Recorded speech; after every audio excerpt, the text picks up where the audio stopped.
Hey, what's going on, guys? Jabber here, and today we're going to be digging deep down in my childhood memories because we're going to be watching The Odd Ones Out, or Growing Up Without Cable. So yeah, I kind of grew up without cable too, and all I watched was when I was a kid. My favorite show or channel was PBS.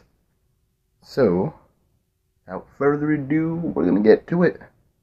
And that's an ad with Deadpool on it. Fighting Thanos. Alright, skip. 3, 2, 1, let's react. Imagine if Netflix, YouTube, and Hulu never existed. What would you be watching right now? Would you be watching this? I don't think so. You'd be watching this box right here. A television? On this device, instead of picking what you wanted to watch and when you wanted to watch it, the television would decide all that for you. And instead of watching a single 5-second skippable ad in the beginning, you'd have to watch 5 30-second long unskippable ads. Can you think Yep. of anything more annoying? Good times. An advertisement right in the middle of your show? I mean, that's good for getting I don't know snacks if or, my parents were being cheap or bathroom trying to breaks. discourage an unhealthy habit of watching too much TV, but growing up, my parents didn't have cable television at all in the house. Now, in this modern day and age of online content, some of you are living perfectly content lives without cable. I know I am. But you have to understand, Same. in the early 2000s, online video wasn't a thing. Yeah, YouTube was created in 2005, but what did that have? This guy at a zoo? That's lame. So being an early 2000s kid, you had to get your cartoons through the TV. And if your parents didn't pay $65 a month to get cable, then you didn't get the channels with SpongeBob, Jimmy Neutron, or Courage the Cowardly Dog. The only thing you Not those got was channels. this green brother and sister Except Cartoon called Network. PBS Kids. And whatever these things were. PBS Kids Teletubbies. stands for Public Broadcasting Service. Kids. That meant all the shows on PBS Kids were government or Why does privately he have funded. nipples? So the shows on PBS didn't really have any commercials per se, but they did have the same sponsorship ads that would play a message before every show. If you grew up on Yes, every PBS time. Kids, then Juicy Juice and Where a Kid Can Be a Be a Kid kid! is just engraved in your Oh, memory. man, I hope that- And I also, hope every that's not- show oh, would God, I hope thank I don't you, get the viewer, for copyright stricken watching, for that one. and I think that's really nice. So, everyone watching this, you're welcome. I'm kind of glad my parents didn't buy cable, because instead of spending hours of my time watching mindless television, I spent hours of my time watching television with morals and math. Yep, a lot of shows on Yep. PBS were either educational or taught you how to be a good person. The shows I'm going to mention had pretty crazy concepts, but the conflicts in each episode were very down-to-earth and slice-of-lifey, almost like the shows were made for children. Like in Clifford the Big Red Dog. It's a show about this girl's dog who grew up to be the size of a freaking house for no reason except for the fact that the girl loved the dog so much that he grew up to be a monster. So that means if Yeah, I your was thinking, dog how is does he use the normal bathroom? sized, you don't 'Cause, love it he's enough. got to take some massive, And it probably doesn't love you. So, yeah, a giant red dog is a pretty weird premise, but the episodes were about everyday things. Like this blue dog feels bad that he tore up his owner's sweater, and his friends tell him to just be honest, and he does, and everyone's happy. Or the episode where this new Yep. dog moves into town, but he's missing a leg, and then Clifford and his friends have to learn that having 3 legs still means you can accomplish a lot of things any normal human can do.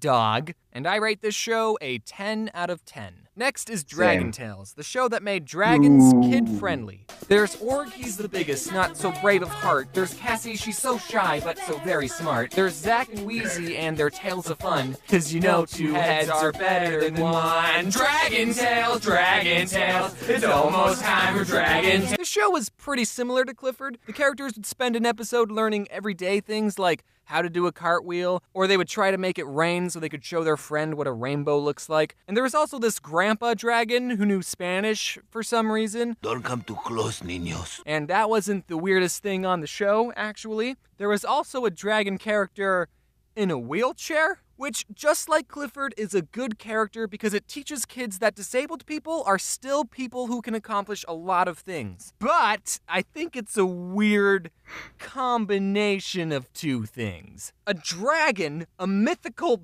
beast known for destroying cities, In a wheelchair? If you wanted to stop a dragon from destroying your city, then you just don't install wheelchair ramps anywhere. I should stop talking. Wow. I rate the show a 10 out of 10. Now let's talk about Arthur. Here's some fun trivia. Yo, I Arthur watched is supposed Arthur to be every an art day buff. as a kid, boy. Personally, I don't see it. Basically, it was a show about Same. Arthur and his other furry read friends the books, learning too. lessons, but Arthur tended to tackle more serious So subjects weird. than the other two shows. Like, they have episodes where DW hears her parents get in a fight and she worries about them getting a divorce, or the episode where Arthur Falcon punches his little sister, and I remember even the one having to deal where with someone the getting lunch lady cancer. has cancer. What? Yeah, there it is. Cancer? The character gets treatment and lives, by the way, Neil Armstrong was because on it's a that. kid's show. Pretty cool. 10 out of 10. Next, let's talk about yeah, my he did favorite steroids, show on but PBS he's Kids. Neil Armstrong, come on. Cyber Chase. Cyber Chase, we're moving. This game. Don't come in. Oh my god. The show didn't teach kids morals or how to properly treat the disabled. It taught them something far more important. Math. Math. Cyber Chase is set inside a virtual computer world, and this one character named Motherboard was supposed to be the queen/protector of this world, but she sucks at her job because the villain of the show, Christopher Lloyd, infects her with a virus. So now these three kids have to go on adventures using math principles to thwart the bad guy's plans to save Mommyboard. Motherboard? Motherboard? That is the only way I would love math. Mommy, no. We need to save Mommyboard. And unlike all the other shows, this show had an overarching story. The kids would always get this close to saving Motherboard, but nothing they did worked. When I was a kid, I always wondered how much longer it would be until they finally saved her. And they never did. The show's been going on for 16 years. And they're still learning new math principles, trying to save Motherboard. I think they're at calculus at this point. The show is teaching you slower than an actual Got a lot to catch school. up on. What kind of a show makes you wait 16 years for a conclusion? Cyber Chase does, and it's one of the best shows ever created. I remember the show 10 taught me out of the 10. difference One between last like show the I wanna bring up circumference is and called diameter. Caillou. All you need to know about Caillou is that I hate him. Caillou is a 4-year-old and a demon. He constantly throws a tantrum whenever he doesn't get his way. Even in his theme song, he mentions how much of a brat he is. Growing up is not I've never seen Caillou. Never. And then he's crying like a child. Well, you're going to have to grow up, Caillou. The world doesn't revolve around you. Now, you might be thinking, You guys see James, the theory this that kid's he has 4 years cancer? old. Of course he's going to be a brat. And I agree, but a Crazy. big problem with Caillou isn't the fact that he's a brat, but it's with his spineless parents. Caillou's mom just lets him get away with everything. Whenever I misbehaved, you know what happened to me? I had to go sit in the timeout corner. You know what happens to Caillou? Nothing. Not I know my mom once did. does Caillou ever get punished.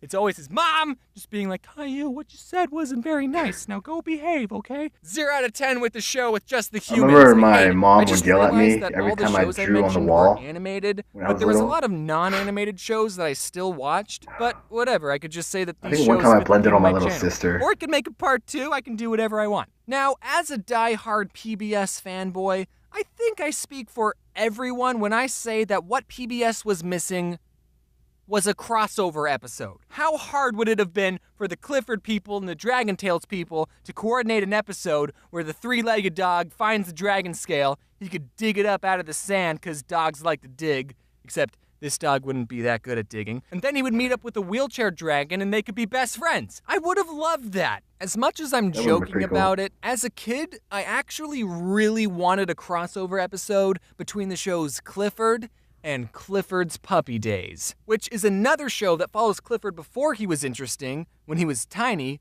so before Emily Elizabeth loved him. So there was a bunch of new characters that all knew Clifford when he was little, and the two shows existed in the same universe, so it wouldn't have been that unbelievable for Clifford to visit his childhood home, and then all the That's other true. characters who used to call him Small or Squirt would see him now and be like, wow! What the f*** happened to you? You see, it's funny because it's a kid's show and you wouldn't expect them to say that. I waited patiently for that crossover episode, but it never came. But at least I have fan fiction. George, he Oh, God, wagged no. his tail and smiled. Oh. Clifford, it's so good to see you. He nuzzled him as a greeting. Nice to see you too. It's been over 7 years since I last saw you. Yeah, it had, Clifford said happily. George turned his back to the hill. Here I come. There's no quotation marks, by the way. He got ready to tackle him. He punched George off, and they rolled down. Then, when they got to the bottom, George pinned Clifford, who was panting. The three looked at the two of them, who seemed to be having a staring contest, so they decided to go somewhere else. Both laughed and Clifford got off of him. He sat down and waited for George to stand up. "So, what are we gonna do?" the Red Dog said while quickly getting into a playing position. "Okay, that's enough. Hello, everyone. I'm back. Did any of you watch these shows as a kid? That's cool, I guess." I wonder how many of those he read. Because once you read one, you gotta read them all. My favorite shows? Like, he's got them, like, all, except for Caillou, as my favorite shows to watch when I was a kid. Every time I'd come home from school, I'd immediately go to my room, turn on the TV, and just watch some Fetch with Rough Ruffman or Cyber Chase, and just have a blast. I also love like the shows that they like. Every time I was sick, I'd watch some more PBS, like Staying Home, and like they would always play I can't remember the one. There was one where it was in a library, and there were a bunch of lions who were librarians, and they just read books. I really love that, and there were puppets. So yeah, Between the Lions. That's what it was. Between the Lions. I love that show. Which one? There was another one. I think there was a Boomafoo. That was my thing when I was little. I just like always seemed to sing the theme song. I think I forgot about it now. I'd always loved their little snack machine, like, what are we gonna eat today? And one came out with pizza. There was one more that I liked. I think it was with a dog who read books. He was a small spotted dog. What was it? It had something to do with the dog name. Bone something. Okay, hey guys, it's Jerry Bear from the future, editing. I just realized it's called Wishbone. The TV show is called Wishbone. So there you go. Enjoy the rest of the video. Martha Speaks, Maya and Miguel, just Word World, Word Girl. When did they make the Electric Company a cartoon? I remember when it was live action. It's so much just nostalgia. I should rewatch some of these shows. Anyway, oh yeah, we can't forget Zoom. The classic. And pizza's here. I'm gonna go eat. I really hope you guys enjoy the video. I know I have, just reminiscing about my childhood and the TV. If you guys want to see the original video, the link will be in the description down below, as always. And yeah, later.